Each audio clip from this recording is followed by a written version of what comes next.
Yo, what up, YouTube? This is your partner, Bayboy75, and the homie. Yeah, Hamu the Great. And today we're going to talk a little bit of boxing and a little bit of NBA. Let's do it. So, yeah, man. Fights coming up this weekend. Did you give your prediction on the Mikey Garcia Easter fight? Garcia, I want to see Garcia fight Spence. Easter didn't impress me his last fight. Mm-hmm. He's a taller fighter. He's not known for using his reach and his jab, which is odd. And I don't know why a trainer would train somebody not to use their reach and their jab. That's like having a 7-footer play point guard and you ain't got him playing down low. So Robert Easter, I want to see him do something, but he hasn't made enough noise in the division for me to get excited about him if he wins.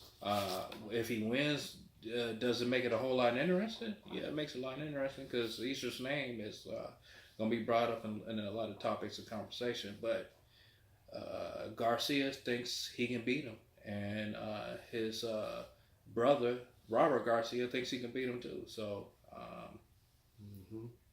that might be the case. We'll see. Well, I already gave my prediction. I picked Easter. So are you saying that you got Garcia? If you got to pick, man, you got to have one. I mean, I want Garcia to win. I wouldn't be surprised. I'm gonna pick Garcia, just because I want to see Garcia fight Spence. Easter hasn't made enough noise for me. I've seen Easter fight, and it's nothing that about him that impressed me. So it got me excited about Easter. His last fight was a sleeper. I'm gonna pick Garcia. I know a lot of people are picking Easter. I just don't see if Easter comes on the inside and he gets caught with a shot. That's gonna be something that's gonna that won't surprise me because Easter likes to come inside for some reason. He doesn't use his range. He doesn't pepper you with a jab. There's nothing that I see from Easter that is. He's not gonna be an easy win, but there's nothing that I really see from him. Right. So. Yeah. Well, like I said, man, with all that being said, I know that Easter does like to allow his fighters to come in and he likes to brawl on the inside, but I think this new trainer he got, well, he'll use his talent a little bit better because he has to have that reach advantage, man. He has to put that into play if he wants to win this fight because that's what it's gonna take, man. He has to use that, and he can't. I mean, he can brawl on the inside, but it's just why do that if you have the clear advantage with the reach? You know what I mean? So and habits are hard to break, especially in boxing. True that. You know what I'm saying? So I'm not gonna, I'm not gonna say that his new trainer needs to use his advantage.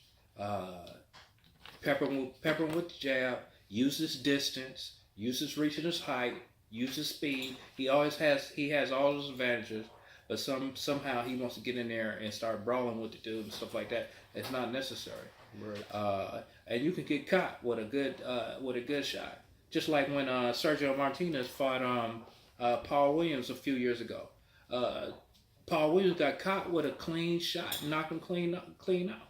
So you really got to be technical, especially when you fight smaller guys with a lot of power. Garcia got a lot of power. He's a smaller guy. Just take your time. You don't need to brawl. You don't need to go in there. Take your time. Let him come to you and knock him out. You know what I'm saying? That's it. You know what I'm saying? If you want Easter to win, But Errol Spence wants to fight Garcia, and I was gonna ask you about that too. yeah. So I mean, so we'll see. Yeah. Yeah. So yeah, that'll be interesting, man. It's gonna be a good fight. I can't wait to watch it. You know what I'm saying? I'm going for the boy Easter. You know, if he wins, awesome. If not, you know.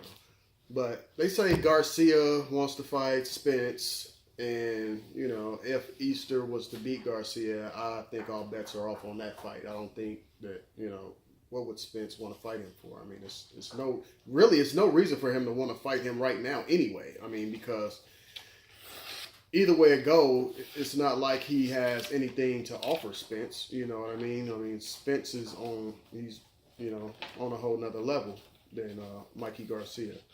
I mean, if Mikey Garcia can, you know, get his weight up and, you know, get into that range to, you know, even compete with Errol Spence, I mean, I just don't see him beating Spence at all.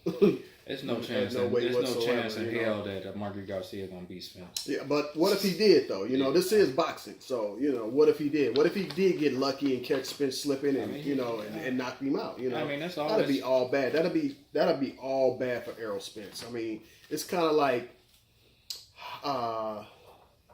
you know, low risk, low reward type of thing. You know what I mean? Mm-hmm. I mean, high risk, low reward. You know what I mean? It's not, you're not going to get any kudos for beating Mikey Garcia when you're Errol Spence. I like Marky Garcia because he's going out there calling these guys out, saying I want to fight you. Mm-hmm. I like him for that. I've always been a fan of Robert Garcia especially when he's training Nonito Donaire. His approach, the way he trains, he brings out the best in fighters. And the thing about Robert Garcia I like about him, he has like a brotherly approach to his training. It's not like you do what I say type of approach, like a John David Jackson, you do what I say, just, you know what I'm saying, and the relationships always end up bad. I like the way Robert Garcia trains. He has no chance in hell of beating Errol Spence. I mean, yeah, he can get caught. He can, you know what I'm saying, get floored with a crazy lucky shot. I don't see that with Errol Spence. You know what I'm saying? Errol Spence is so totally focused, so tuned in. The dude is like a great white shark out there. You know what I'm saying? And whatever is out there, he just biting it and tearing it to shreds. That's what Errol Spence is. You know what I'm saying? Spence don't care anyway. He don't care who he fight, man. He like, anybody can get this free smoke, man. Yeah. It's free. No charge. Man down. Yeah. All right. Well, let's move on. So, man. So, give me your top 5 with the current heavyweights. You know what I'm saying, that we have now. Who do you rank as your top 5? You know. I've been real critical of the heavyweight division. And this very is just, scarce. Yeah, this is not like a whole lot to choose from. Yeah, I mean, it's just there hasn't been a legit heavyweight in my mind since Lennox Lewis. Some might say Vitaly Klitschko. Vladimir Klitschko has never been a legit heavyweight to me. It's been a division where, you know what I'm saying, nobody cares. But if I was to give my top 5 heavyweights, I'll say Deontay Wilder's number 1, Luis Ortiz is number 2, Tyson Fury's number 3 when he's drug free, not smoking crack. Number 4 is probably Anthony Joshua, and number 5 is Big Baby Miller. So, you know what I'm saying? Tyson Fury, I think Tyson Fury is better than Joshua, you know, but, you know, right. Is he going to be in a crack house from a month now? I mean, because he loves to do drugs. Yeah. That's true. You know, and he's a weird guy already. Right. So, I mean, but you know what I'm saying, he impressed me the way he dominated Vladimir Klitschko. And he's still a legit force because he never lost a title. Mm-hmm. Right. Well, for me, I got a little different right now because I don't really, I'm based off right now, not like anything in the past. So based off of right now, I can't really put Tyson Fury up there because he ain't came back yet. To me, I just don't see him up there right now. So for me, I got Wilder, of course, number 1, Ortiz number 2.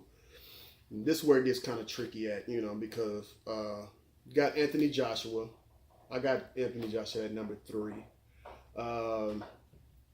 Then I had a slight little situation here between Dillian White and Jarrell Big Baby Miller.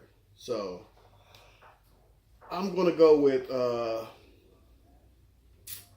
probably White in the 4th spot, and then Miller at 5, because Miller has still a lot to prove to me, in the heavyweight division. He hasn't really fought anybody that really sparks a name that can really give him no credibility to be, higher than that. It's a scarce division, like you said. There's not a lot of names. There's not a lot of cats that you can get excited about. Right. You know what I'm saying? I have sharp criticisms of Deontay Wilder. Everybody knows that. Who's been watching your channel, that I have real harsh criticism of Deontay Wilder. But he's better than all those guys. Right. So, yeah, definitely. Hands down. I mean, I can't argue with you about that. Yeah, so he's better than all those guys. Big Baby Miller said just a few weeks ago he can beat him. All he got to do is just go to that body and put in. So Big Baby Miller thinks there's a blueprint on Deontay Wilder. So, and yet to be proven. Yeah, so a fighter that like Deontay Wilder that goes for these like haymakers and off his feet, where he launches himself and off his feet and stuff like that, you're susceptible to a body shot. So is Big Baby Miller the boy to do that? I don't know. I don't think so. Let's see it, man. I just want to see it. Really though. I mean, that's what I just let's see it. I mean, speaking of that, who do you think Deontay's next fight should be? I mean, I have no idea, man. out of those guys, it had to be somebody out of those. Out of those 4. Yeah, I mean, the best thing right now is a rematch with Luis Ortiz. That was a phenomenal fight. Yeah, it was. A great fight. Ortiz thinks he can beat Wilder. So there's no doubt in my mind that Ortiz can beat Joshua. But he thinks that if he go back to the drawing board, that he can find out a way to avoid them haymakers. You know what I'm saying? 'Cause haymakers, that's what did him in. You know what I'm saying? Right. Yeah, I mean, and they come at a time where you least expect it to. Yeah. It's like, damn, where that shit come from? I'm like, wow. Man, he's a vicious fighter. Oh man, that right hand is no joke. Yeah, he's a vicious fighter, and when he sees that you're weak and that you're wobbling, he's gonna finish you off. Floyd Mayweather, he see you weak and wobbling, he's just gonna step back and let you regroup. Right. And you know what I'm saying? There's a lot of fighters who when they see somebody in a position, they don't finish them off for some reason. I don't know why, but Deontay Wilder doesn't have that issue. You're going down, buddy. I mean, the way Deontay Wilder gets when he has somebody hurt, man, it's like his eyes get like twice as big, and it's like obvious that he's finna attack, he's finna go for the kill. I mean, you could see it in his face, and it's like, I'm coming, I'm on you, it's over with. I mean, to me, if you really wanted to catch Wilder slipping, you could fake that. Fake like you hurt. You know what I'm saying? Just fake like you hurt for a second. Fake like you going back. You about to go down. Pull off Muhammad Ali rope-a-dope on him, kind of like, you know what I'm saying? Like, I'm going down. I'm about to. And that boy eyes gonna get so big, and he gonna come in with that big old thing. And as soon as he rear back, you can just pop. Catch it. Yeah. That's probably the only way you can really just get Deontay Wilder. You know what I'm saying? I mean, it would have to be a situation like that. And Big Baby Miller has the mentality to do that. Big Baby Miller. Is he fast enough? No, he's not fast enough. Yeah. You know what I'm saying? He look like you know what I'm saying? He looked like Fat Albert in that ring. You know what I'm saying? Hey. You know? He's his big baby. He got skills, but he's not overwhelming with power or anything like that. There's nothing really that anybody should be worried about, but he's a smart guy, and if he gets the right type of game plan, he can probably put him away. Not put him away, but beat him on boxing skills. You know definitely. But will he last the whole time? And that's a whole nother question, because like I said, Deontay Wilder hits hard. Yeah, he take a lot out of you. He hits hard. You take a lot out of you, boy. You gonna lose something. Yeah, Taking one of them blows, even if you block it. you see what he did to Stavern. Yeah. Stavern was up there. He looking like a ballerina the way he was all in tangled up in the ropes and stuff like that. Yeah. So, we'll see. It's still scarce, but it's better than what it was 10 years ago. Right. I mean, yeah, I can. Luis Ortiz, that'll be a good, but I want Deontay Wilder to fight somebody different. You know what I'm saying? I want him to kind of clean up the little leftovers that Joshua hasn't fought yet. You know what I mean? I think he should go after Big Baby Miller next, and then the big fight will be next year going against Tyson Fury, when Tyson Fury's a little bit better and a little bit more. You gotta get cleaned up, man. And well, he's for sure legit. So it won't be he hadn't had enough fights and he just wasn't. We don't know if he was all the way back to 100%. It's gonna be something like that anyway. So I ain't never seen nobody get off crack cocaine in a year. So I mean, maybe any kind of coke, period. Yeah. So. He's a dope fiend, so I've never seen a dope fiend continue to thrive and have a successful career at anything. Right. You know what I'm saying? Unless you like Richard Pryor or somebody, and Richard Pryor had to set himself on fire about 4 or 5 times before he even got himself together. Right. So I mean, I'm like, damn, that nigga on fire again? Yeah. So I mean. He's a dope fiend. I mean, everybody's excited about Tyson Fury. I would love to see the fight. Mm-hmm. Because, like I said last week, he's an epic trash talker. But yeah, he is. Yeah, but it'll be good. It'll be good, entertaining. Yeah. Even just leading up to it will be good for boxing because there'll be a lot of back and forth going on and. Just an entertainment, man. Free it's gonna be fun. It'll be fun. I hope it's in Vegas. It'll be a fun build up. Yep. Yeah, if it's in Vegas, we flying there to Vegas. We're gonna have I can't wait. Gonna be at that one for sure. Yeah. 1 second, y'all. Yeah. Yo, we back.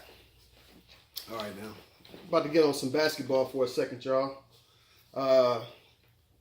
So what do you think about Carmelo, man, going to the Rockets? You think that's a good fit for him? No. I mean, look. You talking about he ain't coming off the bench. Yeah. I mean. He like demanding shit already. Yeah. I mean, look, Carmelo Anthony is Carmelo Anthony. He's an ISO player.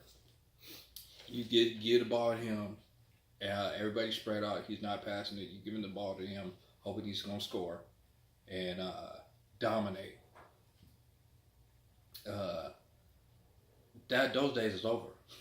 I mean, you're gonna give him the ball, he's gonna brick it or turn it over. He had his moments in Oklahoma City, but that ISO dominant player where he's, he needs the ball for about 10 to 15 seconds off the clock. Those days is over. And this is the thing. James Harden is basically an ISO player too. He needs the ball for 10 to 15 seconds. Chris Paul, he needs the ball in his hands. Carmelo Anthony's in a situation where he's not going to thrive.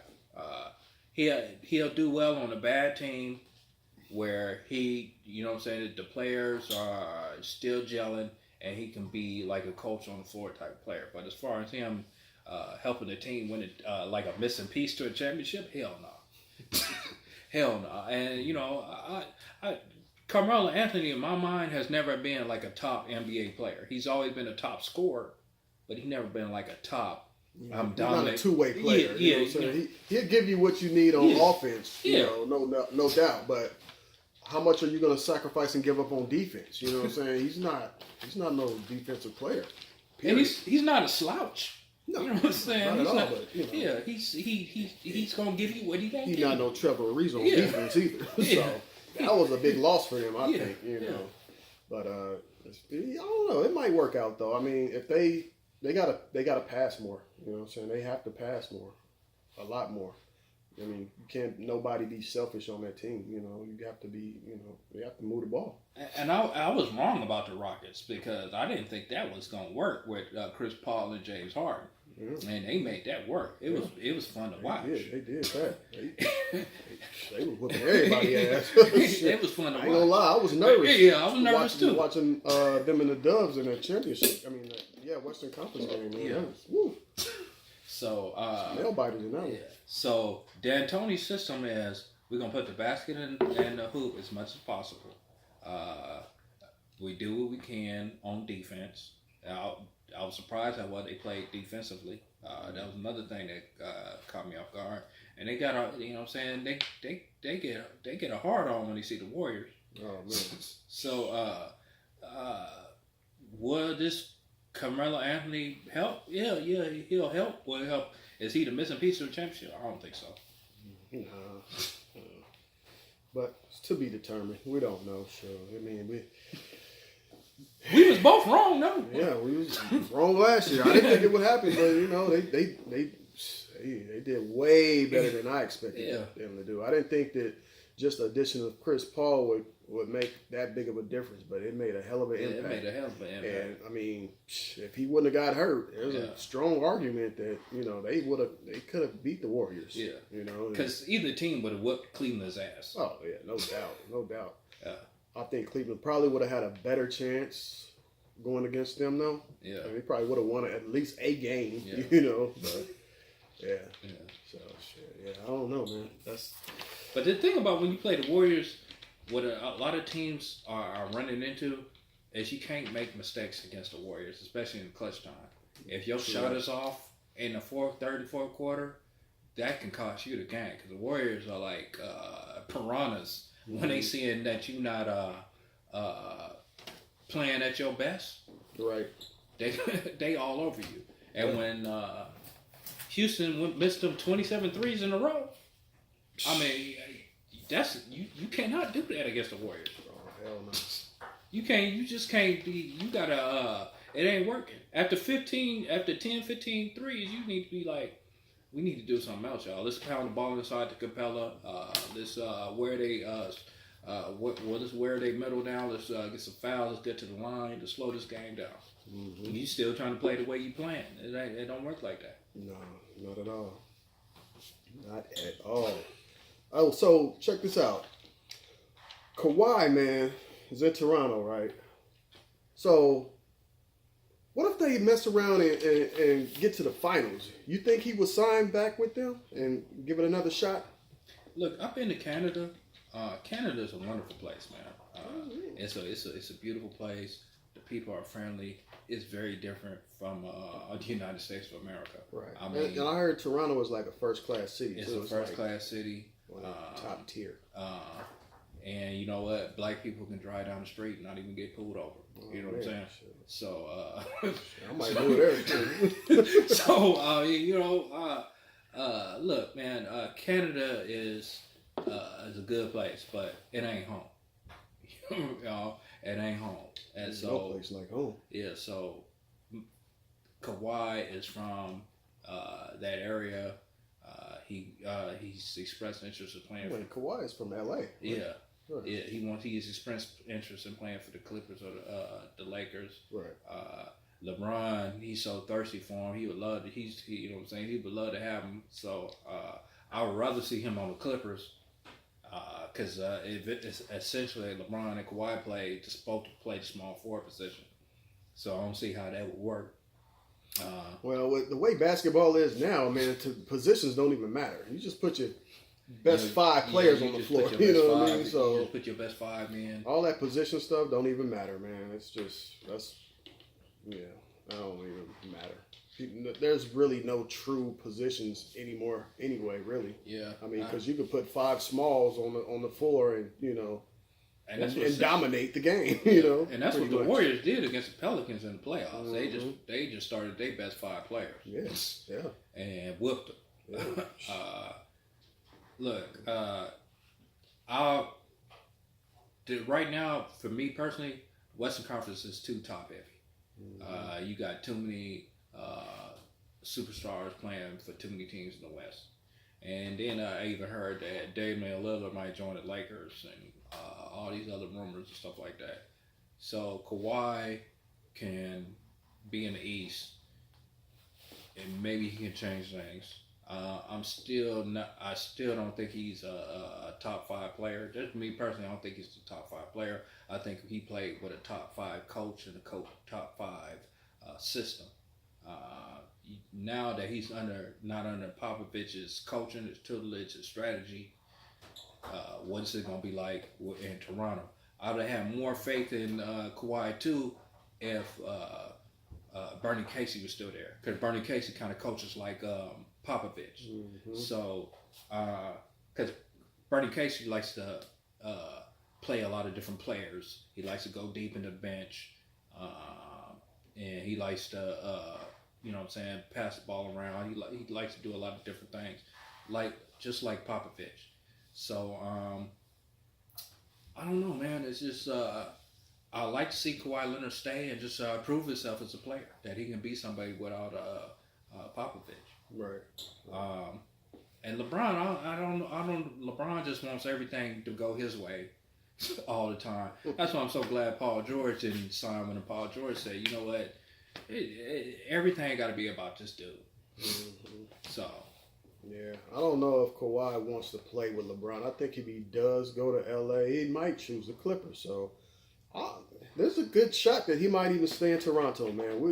I don't know, but I think if he gets them to the finals, he should stay in Toronto, because that'll be his best chance at winning again. I think.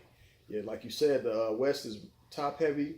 Not so much anymore though. I mean, New Orleans is not in it anymore. You can count them out. But Utah is up there still. Oh yeah, Portland is on the edge. They hanging in there. And of course you got the Warriors and you got the Rockets and who else is up there? I don't know. It's not as heavy as it was anymore. So. You got the Warriors, the Rockets. I think Utah is going to be a different team. Yeah, I think they're going to probably be a top 3, top 4 I think Utah's going to be different. Don't sleep on Denver. Denver, they just signed Isaiah Thomas. They got. I don't have no faith in that. You know what I'm saying? But don't sleep on them. You know what I'm saying? They got the kid.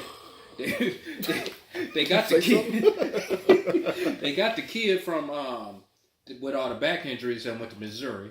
So they got that kid. They re-signed a center. Forgot his name. So they trying to put something together. Maybe the only thing they need now is just they barely missed the playoffs. They finished the season with a winning record. They barely missed the playoffs. Yeah. So I mean, look. Bottom line is, the Warriors gonna win the championship anyway. I don't know, man.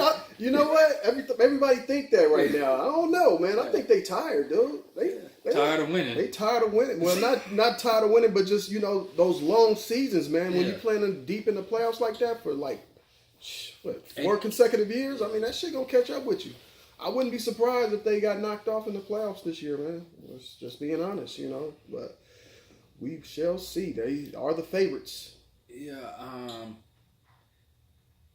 They might be. I mean, you got DeMarcus Cousins now, and he ain't got him yet. I don't know how he gonna do. And that Achilles looked terrible. They had some little they had some video that Achilles looked toe up. I don't know what they did. I don't know if Freddy Krueger operated on that thing, but that thing looked horrible. I mean, I seen that shit. Yeah, I was like, they stapled that shit like a damn Staples stapler. Stapler you get at the grocery store and shit. Yeah, that thing. I mean, I don't know what they was trying to do. That it looks disgusting. And I don't know how the hell he's gonna be ready for 2025. Let alone 2000. So it looks terrible. So now I know why he came for such a bargain to the Warriors. Yeah. You got to prove yourself, man. He has to prove himself now because everybody has those questions. When especially coming back from an injury like that, that's like, nobody wants to come up off that kind of big bread, man. Yeah. Because not knowing, you know, what you're gonna be like, but you know. Shit. Yeah. So Hey, we'll see. It's a low risk, high reward for the Warriors. Yeah. So why not? All right. Oh, back to boxing a little bit. I meant to ask you this earlier. What do you think about these promoters saying that all these mega fights and stuff, they need to build up? You know what I mean? What do you think about that? I don't like that type of talk. You know what I mean? Why? What the hell is that all about? It's like you already got these two great fighters that want to fight each other, but you want to let it marinate. They say, like, you know, you want to build up. We already have a fan base that's ready to pay for and watch these big mega fights. What are you building up? There's nothing to build, in my opinion. I mean, how do you feel about that? That's just. Look, I understand why they're saying what they're saying. Do I agree with why they're saying it? In the case of Deontay Wilder and Anthony Joshua, you don't need to build a fight anymore. They won't. Anthony Joshua thinks being world champion is like being a king, and you don't have to do anything. You just a king. You know, you a champion. Champions have to defend their titles. Right. You know what I'm saying? I think because he lived in England, because you got Prince Charles and Prince Harry, Dick, and stuff like that. They, you know what I'm saying? They the kings and stuff, and they the kings for life. You think you a king? I'm on the same level as them. They said, no, motherfucker, you have to defend your title. You a champion. You got to defend your title. Just like in England back in the days when Prince Harry, Dick, and all them, what's the fat king that used to kill all his wives and stuff like that? I have no idea. Nothing about that. Yeah, it's a fat king who killed all his wives, and you had the two champions jousting each other, and whoever got knocked off their horse wasn't the champion anymore. So, you know, that's what being a champion. You got to defend your title. You got to prove yourself. Anthony Joshua keep coming up with these little weird ass reasons why you can't fight. The minute that you win the championship, you got to defend.